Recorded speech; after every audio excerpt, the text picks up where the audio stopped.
Okay, this week's news. Hello, everybody. Welcome. I'm Jim McCotter. What kind of a person do you think would be against? 1. Condemning Charlie Kirk's assassination. Commending law enforcement. Expressing condolences to Charlie Kirk's family. Honoring Charlie Kirk's dedication to discourse. Rejecting political violence. What kind of a person do you suppose that would be? A socialist? A Marxist? Yes, both of these like-minded groups would be against all 5 points. But there is one other group that is like-minded to these two groups, who presently are most destructive in our society today, the Democrats. Why do I say this? This Friday, the U.S. House passed a resolution to honor Charlie Kirk. The above 5 points made up the whole resolution. Every Republican voted for it. 38 Democrats voted against it. One of the most influential Democrats who is now rumored to run for president, Representative Alexandria Ocasio-Cortez, she voted no on this House resolution. Then she stood and declared, quote, "We should be clear about who Charlie Kirk was, a man who believed that the Civil Rights Act that granted black Americans the right to vote was a mistake, who after the violent attack on Paul Pelosi's claimed that some amazing patriot out there should bail out his assailant, and accused Jews of controlling not just the colleges, it's the nonprofits, it's the movies, it's Hollywood, it's all of it.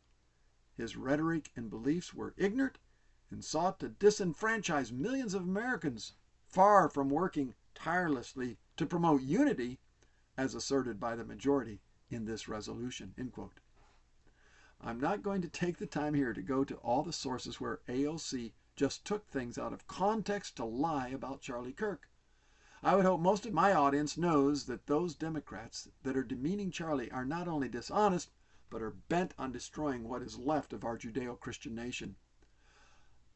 Other than to report on the wonderful House resolution to honor Charlie Kirk, I always like to share some practical Jesus application with the news. But first you need to know something that most Christians are never taught. Most Christians don't know or think about how the Bible, as well as secular history, identifies the Pharisees under Pilate as the local civil leaders in Judea. Think about what the Pharisees who arrested Jesus and had his mock trial. Think about when the Pharisees continued to arrest the apostles, jailed them, and had them whipped. Moreover, Jesus confirmed this when he was addressing the Pharisees in all of Matthew 23.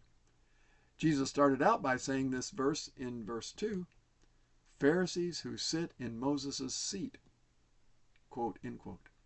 Moses was the top civil leader of the Jewish nation. It was clearly understood that whoever sat in Moses' seat was in the top civil leadership. Everyone is a sinner, but Jesus approached most sinners one way and the corrupt civil leaders with power and influence in a completely different way. In this context, Jesus is comparing sinners with his own Pharisaic civil leaders. Matthew 21:31, quote, "I tell you the truth, civil leaders. Corrupt tax collectors and prostitutes will get into the kingdom of God before you do." End quote. I have never heard anyone on our side, much less preachers, be as scathing to our political leaders as Jesus was to his Pharisaic civil leaders. The Pharisees were not nearly as wicked as Democrats are today, who legislate murdering babies in mothers' wombs, sodomy, sodomite marriages, transsexual mutilations, and much more. Some Republicans are not as good as they should be, but they don't hold a candle to most Democrats. Many Christians wear that little rubber bracelet WWJ. What would Jesus do? Well, here you go. All you who want to do what Jesus did, he continually and publicly addressed his Pharisaic civil leaders who sat in the seat of Moses. Here is just a portion of the whole chapter of how Jesus addressed his unrighteous civil leaders in Matthew 23. Quote, "Woe to you, teachers of the law and Pharisees, you hypocrites! You shut the door of the kingdom of heaven in people's faces. You yourselves do not enter, nor will you let those enter who are trying to. Woe to you, teachers of the law and Pharisees, you hypocrites! You travel over land and sea to win a single convert, and when you have succeeded, you make them twice as much a child of hell as you are. Woe to you, teachers of the law and Pharisees, you hypocrites! You have neglected the more important matters of the law, justice, mercy, and faithfulness. You blind guides, you strain out a gnat but swallow a camel. Woe to you, teachers of the law and Pharisees, you hypocrites! You clean the outside of the cup and dish, but inside they are full of greed and self-indulgence. Blind Pharisees!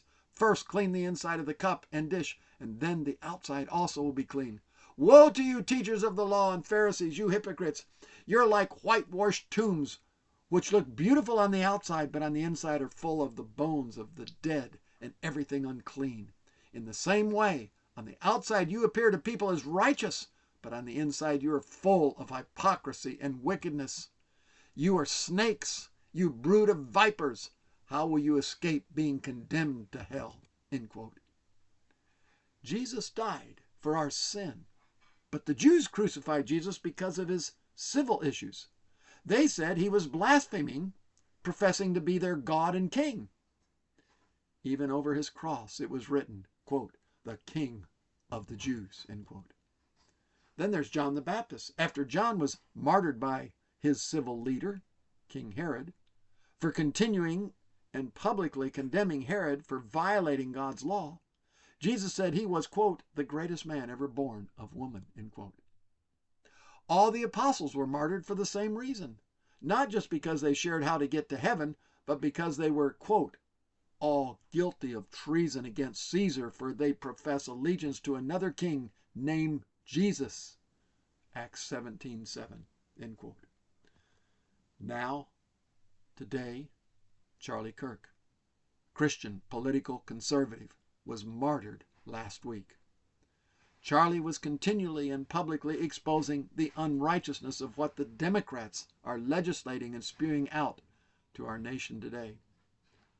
But no preacher needs to be too worried about being martyred, as long as he stays hidden in his little church building preaching to his choir. May God help us. May God raise up a new generation that will go out and take the land.